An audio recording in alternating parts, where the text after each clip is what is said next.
पुत्र गीता से ही है। छठे श्लोक से अगला प्रश्न। श्लोक कहता है, बेटा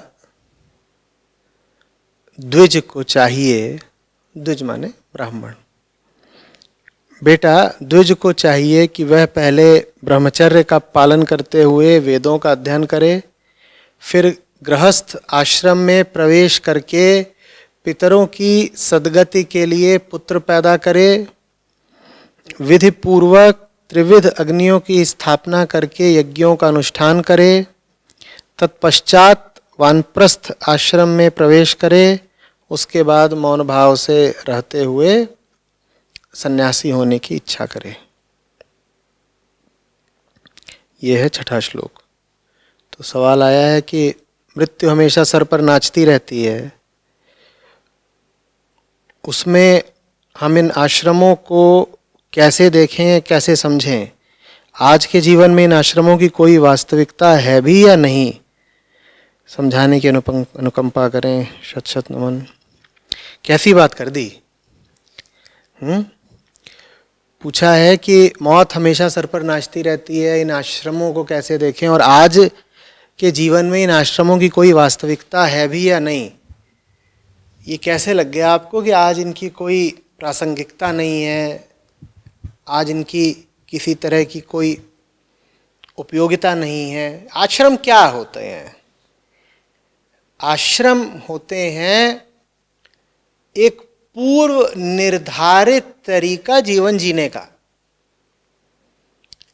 100 वर्ष का आपका जीवन मान करके जीवन को पहले ही श्रेणीबद्ध कर दिया गया है।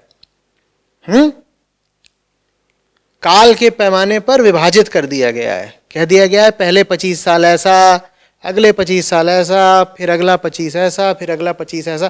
पहले ही बता दिया गया है कि भाई अगर पैदा हुए हो तो ऐसे ऐसे तुमको जीना है। ये होती है आश्रम व्यवस्था। ठीक है, आश्रम व्यवस्था कुल ये है कि बच्चा पैदा हुआ है और पैदा होते के दिन से ही उसके अगले 100 साल का लेखा जोखा तय कर दिया गया है। उसको बता दिया गया है पहले 25 साल तू ब्रह्मचारी है, और 26वें साल के पहले दिन ही ब्रह्मचर्य खंडित। अब जीवन में स्त्री आएगी, अगले 25 साल क्या करना है? अभी तू गृहस्थ कहलाएगा, अभी तू बच्चे आदि पैदा करेगा। जो लिखा है ना, पितरों की सद्गति के लिए पुत्र पैदा करो। पुत्री तो कभी लिखते भी नहीं, पुत्र ही। तो अभी तुम ये काम करो कि बच्चे पैदा करो, उससे पितरों को सद्गति मिलेगी। ये काम तुम्हें 50 साल तक करना है, और 51वें साल के पहले दिन से ही गियर बदल दोगे। अब तुमको क्या करना है? अब तुम जंगल की ओर मुंह करके घर के आगे बैठ जाओ। वानप्रस्थ का यहां पर यह मतलब होता है। अभी भी देखा है ना गांव गंवई में कि जो बुजुर्ग होते हैं वो कहां बैठने लग जाते हैं? वो घर के बिल्कुल आगे बैठना शुरू कर देते हैं और हुक्का गुड़गुड़ाते हैं। वो घर के अंदर फिर कम जाते हैं, जरा वो वहीं बैठे रहते हैं दरवाजे पे खाट डाल के और देखते रहते हैं कौन आ रहा है कौन जा रहा है। खासतौर पे घर की लड़कियां वगैरह कब आती हैं कब जाती हैं, उनकी बड़ी नजर रहती है। क्यों ये कर दिया गया? क्योंकि मालिक आप जब 50 के होंगे तब तक आपका लड़का 25 का 30 का हो चुका होगा। उसकी शादी ब्याह हो चुकी होगी।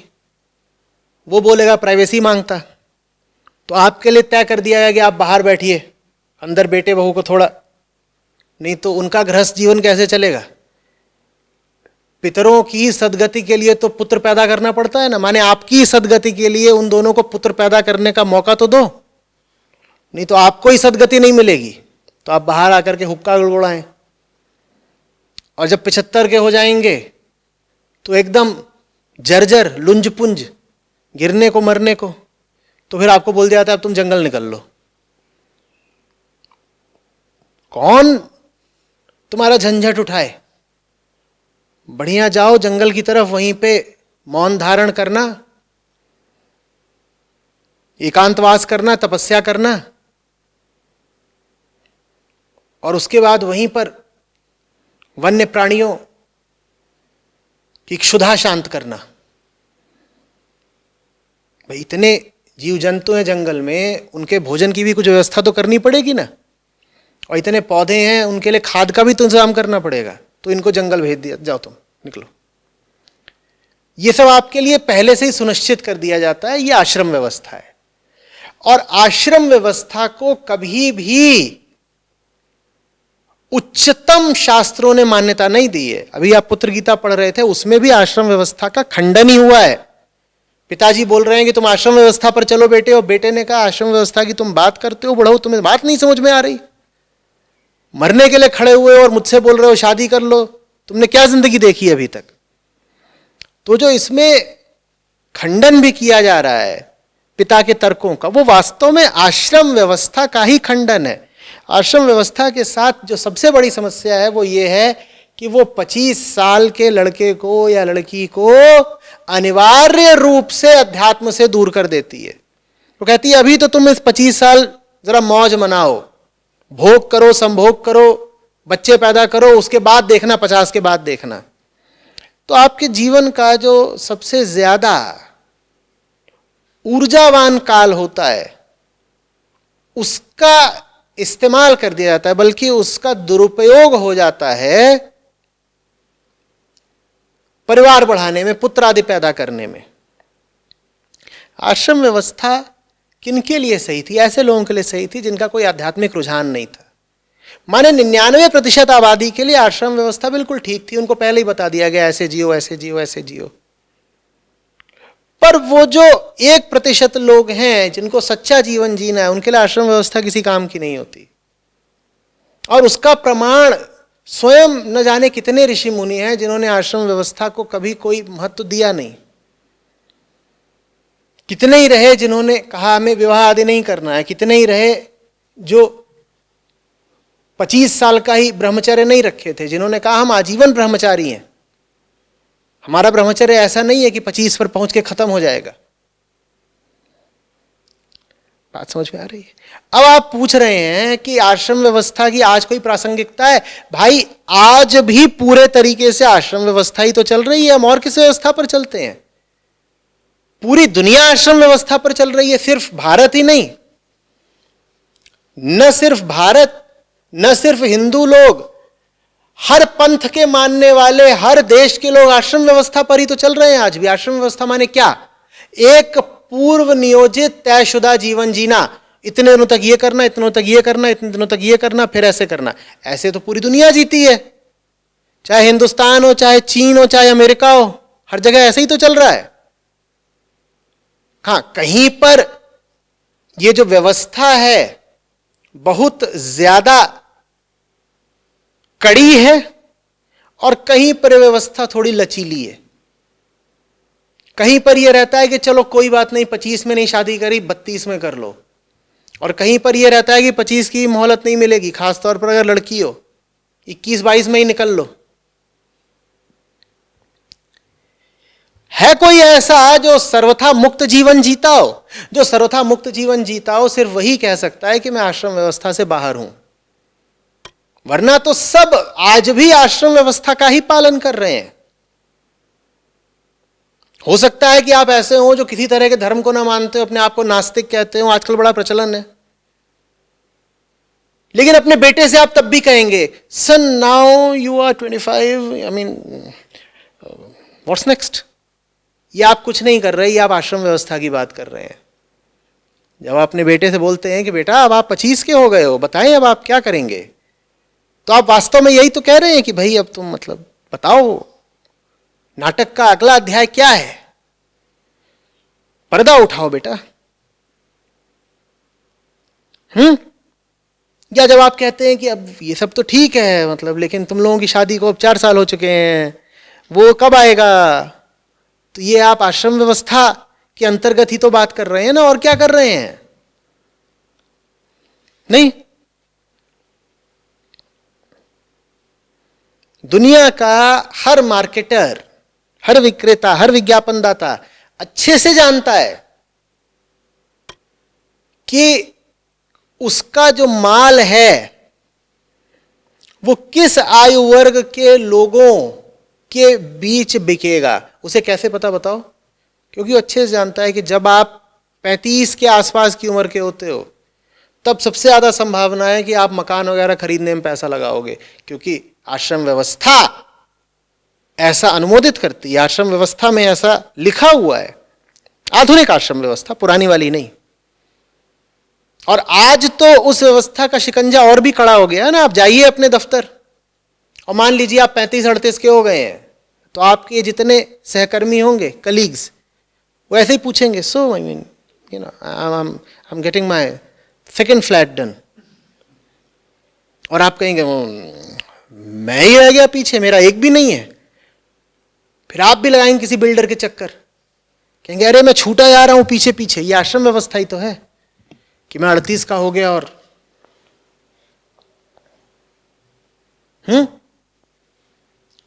बड़े बड़े सेलिब्रिटीज के और सिने अभिनेताओं अभिनेत्रियों के आते हैं, things to do before you are 30। ये क्या है? ये आश्रम व्यवस्था नहीं है कि 30 का होने से पहले ये सारे काम कर लेना। फिर आता है things to do after you are 40। और आमतौर पे बिफोर 30 और आफ्टर 40 जो लिखा होता है वो करीब करीब एक सा ही होता है, क्योंकि इच्छाएं बदलती कहां है।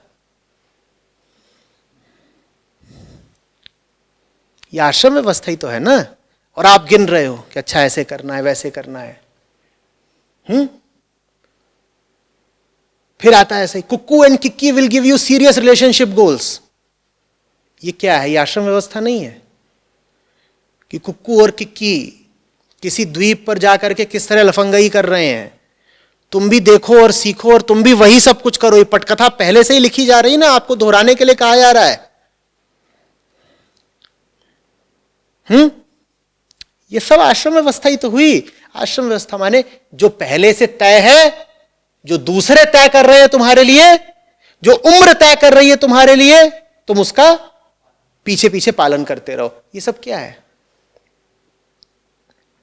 जहां जहां आप किसी दूसरे द्वारा तय किया गया जीवन जी रहे हैं, आप वास्तव में वही कर रहे हैं जो आश्रम व्यवस्था में होता था।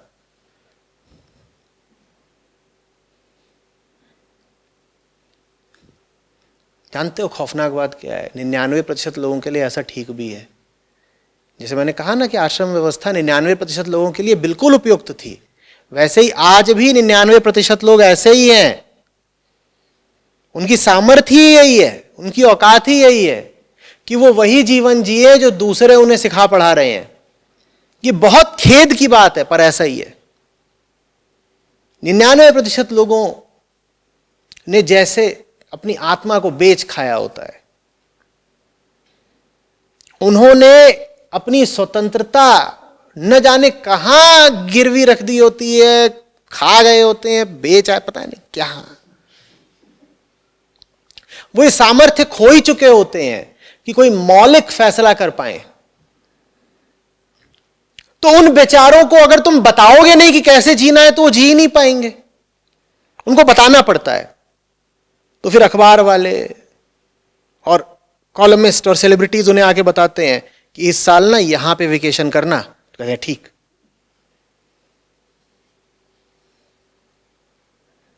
तो वो कहते हैं ठीक है, हम यहां जाएंगे वेकेशन करने।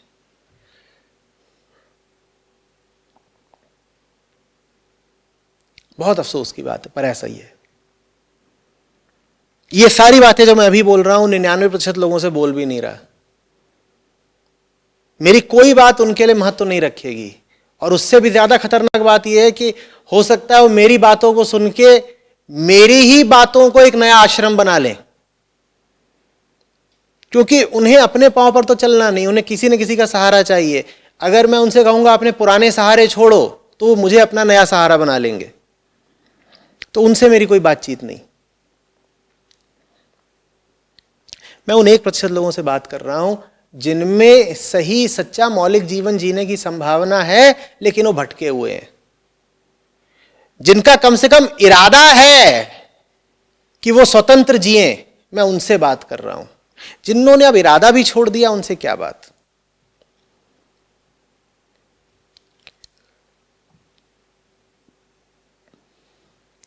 पता नहीं समझ में। बहुत लोगों का तो हाल ये होगा कि ये जो मैं कुछ यहां कह रहा हूं उसको वो समझेंगे कि मैं पुरातन वैदिक परंपराओं का उपहास उड़ा रहा हूं। वो कहेंगे ये देखो इनके नाम में आचार्य लगता है और ये हमारे पवित्र पावन वर्णाश्रम धर्म का मखौल बना रहे हैं। उन्हें समझ में ही नहीं आएगा कि मैं वास्तव में कह क्या रहा हूं।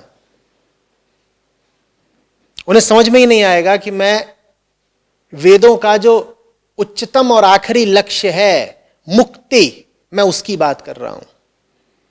कोई वर्ण कोई आश्रम मुक्ति से बड़ा नहीं होता। जाकर के पूछ लेना वैदिक ऋषियों से।